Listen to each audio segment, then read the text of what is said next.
வணக்கம். அரியலூரிலிருந்து செங்கை சிலம்பு. நம்ம இந்த காலையில் என்ன பார்க்க போகிறோம் அப்படின்னா, மனிதர்களின் பொருளாதாரத்தை எப்படி உயர்த்துவது, தனி மனிதனின் பொருளாதாரத்தை எப்படி உயர்த்துவது அப்படிங்கிறத பற்றி தான். இதில் வந்து பார்த்திங்கன்னா, ஒவ்வொரு காலகட்டத்திலும் மனிதரோட பொருளாதாரம் மேம்படுத்துவதற்கு வேலைகள் மாறுபடும். நாமளும் அதுக்கேற்ற மாதிரி மாறிக்கிட்டே தான் இருக்கணும். மன்னர் காலத்திலலாம் வந்து பார்த்திங்கன்னா, ஒரு சிறந்த படைவீரனாக செயல்படுவதற்கு அதிக சம்பளம் கொடுக்கப்பட்டிருக்கிறது.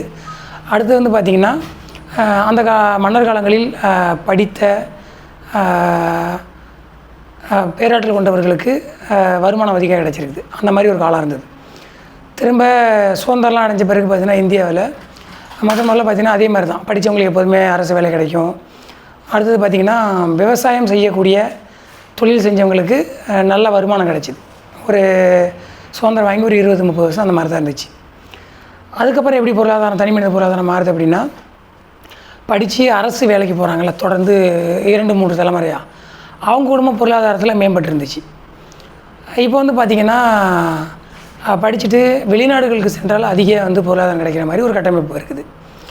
இது ஏன் காலத்துக்கு இந்த மாதிரி மாறுது, இதுக்கு பின்னால் என்ன இருக்குதுன்னு பார்த்திங்கன்னா, உலக மனித மக்கள் தொகை பார்த்திங்கன்னா 800 கோடி சொல்கிறாங்க. அந்த 800 கோடி பேர் அவங்களுக்கு என்ன தேவையாக இருக்குது, அதுக்கு தேவையை ஃபுல்ஃபில் பண்ணுறதுக்காக என்ன வேலை செய்கிறோமோ அதுதான் பொருளாதாரமாக மாறுது. முதல்ல ஒரு நாட்டை பாதுகாக்கிறது படைவீரன் தேவைப்பட்டாங்க. அப்போ படைவீரனாக இருந்தால் நிறையா சம்பளம் கிடச்சிது. அடுத்தது படித்தவங்க பார்த்திங்கன்னா ஒரு கட்டமைப்பில் பயன்படுறதுக்கு, அந்த நாட்டை வழி நடத்துறதுக்கு படித்தவங்க தேவைப்பட்டாங்க. அதில் படித்தவங்களுக்கு நல்லா வேலை கிடச்சிது, சம்பளம் கிடச்சிது. தொடர்ந்து அரசு வேலை இருந்தால் அரசு வேலைக்கு நிறைய பேர் வராதனால அப்போ அரசியல் நிறைய சலுகைகள் கொடுத்தாங்க. ஓய்வு பெற்ற பிறகு கூட பாதி சம்பளம் வர மாதிரி பென்ஷன் கொடுத்தாங்க. அதில் அதுக்கு நல்லா வேல்யூ இருந்துச்சு. இப்போ பார்த்திங்கன்னா, டெக்னாலஜி ஓரியன்ட் இருசக்கர வாகனம், கைபேசி, வீட்டில் பயன்படுத்தக்கூடிய உபகரண பொருட்கள், எலக்ட்ரானிக்ஸ் பொருட்கள், வாகனம், இருசக்கர வாகனம், இந்த மாதிரி ஒரு தனி மனிதனுக்கு எல்லாமே தேவைப்படுது, ஒரு குடும்பத்துக்கு எல்லாமே தேவைப்படுது. இதை தயாரிக்கக்கூடிய வேலைகள் செய்கிறவங்களுக்கு இப்போ அதிக சம்பளம் கிடைக்குது. வேலை மட்டும் இல்லை, இந்த புதிய தொழில்நுட்பம் சார்ந்த ஆய்வு செய்கிறவங்க, அதை பற்றி பார்த்திங்கன்னா ஆய்வு செஞ்சு புதிய டெக்னாலஜி ஒரு கம்பெனிக்கு நம்ம ஒப்படைக்கிறோம் அப்படின்னா அதுக்கு இன்னும் அதிக வருமானம் கிடைக்கும். இது மாதிரி புது புது ஒரு வேலை நடந்துக்கிட்டு இருக்குது, அந்த வேலையை மேம்படுத்துறதுக்கான வேலை செய்கிறாங்கல்ல, அவங்களுக்கு இன்னும் அதிக வருமானம் கிடைக்கும்.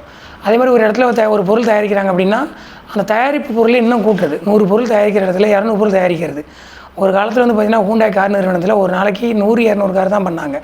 அதிகபட்சம் 400 கார் தான் பண்ணியிருக்காங்க ஒரு நாள், 1998லேருந்து 2000 வரைக்கும். அதே 2007-8 காலகட்டத்தில் 1600லேருந்து 1800 கார் பண்ணாங்க. அதிகம் பார்த்திங்கன்னா 2000 கார் வரைக்கும் பண்ணியிருக்காங்க. அப்படின்னா என்ன, ஒவ்வொரு 54 செகண்டுக்கும் பார்த்திங்கன்னா ஒரு கார் தயாரித்து வெளில அனுப்பியிருக்காங்க. இதெல்லாம் சாதாரணமாக நடந்ததில்லை, ஒரே நாள் நடந்ததில்லை. இதுக்காக நிறைய கற்றறிந்த பொறியாளர்கள் நிறைய வேலை பார்த்துருக்காங்க. நிறைய டெக்னாலஜி ஓரியன்ட் மிஷினரியை கண்டுபிடிச்சி அதை தேவையான இடத்துல பயன்படுத்தியிருக்காங்க. இந்த மாதிரி ஒரு ப்ராசஸை ஸ்ட்ரீம்லைன் பண்ணால் தான் அந்த மேனுஃபேக்சரிங் பார்த்திங்கன்னா அதிக ப்ரொடக்டிவிட்டி நமக்கு வெளில வரும்.